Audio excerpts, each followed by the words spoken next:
अयोध्येतील नव्या भव्य मंदिरामध्ये रामलल्लांच्या प्राणप्रतिष्ठेचा सोहळा 22 जानेवारी रोजी होणार आहे आणि त्याआधी 15 जानेवारीला रामलल्ला गर्भगृहात विराजमान होणार आहेत। या दिमाखदार सोहळ्याची जय्यत तयारी सध्या अंतिम टप्प्यात आलेली आहे। प्रभू श्रीरामांच्या अयोध्येतल्या मंदिराची ही खास झलक आपण साम टीव्हीवर पाहू शकताय। 15 जानेवारीला रामलल्ला विराजमान होतील। मुख्य प्राणप्रतिष्ठा सोहळा हा 22 जानेवारीला होणार आहे आणि दरम्यान अयोध्येतल्या मंदिराची ही सगळी खास दृश्य साम टीव्हीच्या प्रेक्षकांसाठी संपूर्ण अयोध्या नगरी आता सजलेली आणि उत्साहाचं आनंदाचं वातावरण संपूर्ण अयोध्या नगरीत पाहायला मिळतंय। प्रभू श्रीरामांच्या अयोध्येतल्या मंदिराची ही खास झलक आपण पाहतोय साम टीव्हीच्या माध्यमातून। संपूर्ण अयोध्या नगरी आता सजलेली आहे। 15 जानेवारीला रामलल्ला हे गर्भगृहात विराजमान होतील आणि 22 जानेवारीला रामलल्लांच्या प्राणप्रतिष्ठेचा मुख्य सोहळा दिमाखदार सोहळा पार पडणार आहे आणि या सोहळ्याची सध्या जय्यत तयारी झालेली आहे। दरम्यान या जानेवारीच्या दुसऱ्या आठवड्यात नवीन मूर्तींचा अभिषेक सोहळा होणार आहे। राम मंदिराची वैशिष्ट्ये आपण पाहतोय।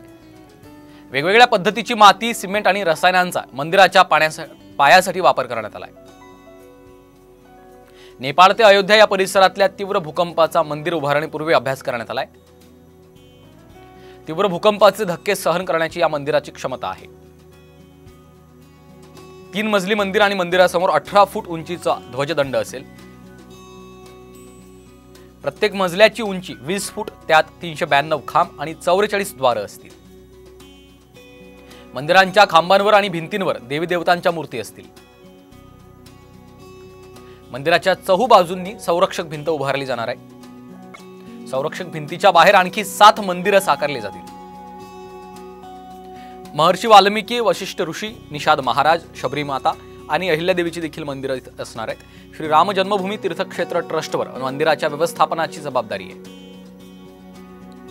राम मंदिराच्या सुरक्षेचे 2 टप्पे असणार आहेत।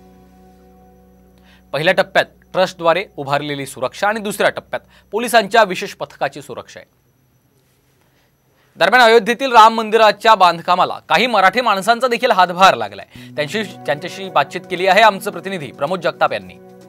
वेगवेगळ्या गोष्टीसाठी हजारो कामगार या ठिकाणी काम करत आहेत। राम मंदिराच्या निर्मितीसाठी अगदी काही दिवसांची प्रतीक्षा जी आहे ती प्रत्येकाला लागलेली आहे। खरं तर मंदिराचं काम असेल किंवा फरशीचं काम असेल किंवा इतर जी छोटी छोटी कामं आहेत ती सगळी ही कामगार मंडळी करताना आपल्याला बघायला मिळत आहेत। मी ज्यावेळेस इथं फिरत होतो आणि मंदिराचं संपूर्ण कव्हरेज करत होतो त्यावेळेस मला 2 मराठी मुलं भेटली। खरं तर त्यांच्याशी आपण चर्चा करूया। आम्ही लाइटिंगचं काम करायला आलोय। तुमचं नाव काय? प्रवीण मसने। म्हणजे दोघं भाऊ? हो, भाऊ आहे। बरं, तुम्ही काय काम करत आहात इथं राम मंदिरासाठी? राम मंदिरामध्ये जे परकोटा साईडचं आहे त्यामध्ये लाईटचं काम करतो आम्ही। आता काम कुठपर्यंत आलेलं आहे लाईटचं? लाईटचं काम सध्या चालू आहे।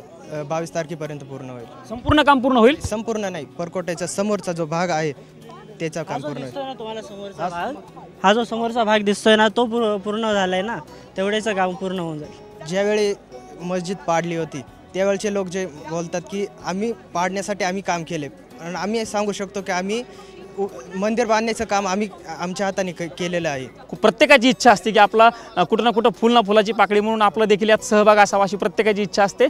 या दोघांना ती संधी मिळाली आहे आणि त्याचं निश्चितच कौतुक आणि त्या दोघांनाही अभिमान असल्याचं त्या दोघांनी साम टीव्हीशी बोलताना आपल्याला सांगितलेलं आहे। कॅमेरामन राजीव गौतमसह मी प्रमोद जगताप, साम टीव्ही न्यूज, राम मंदिर, अयोध्या।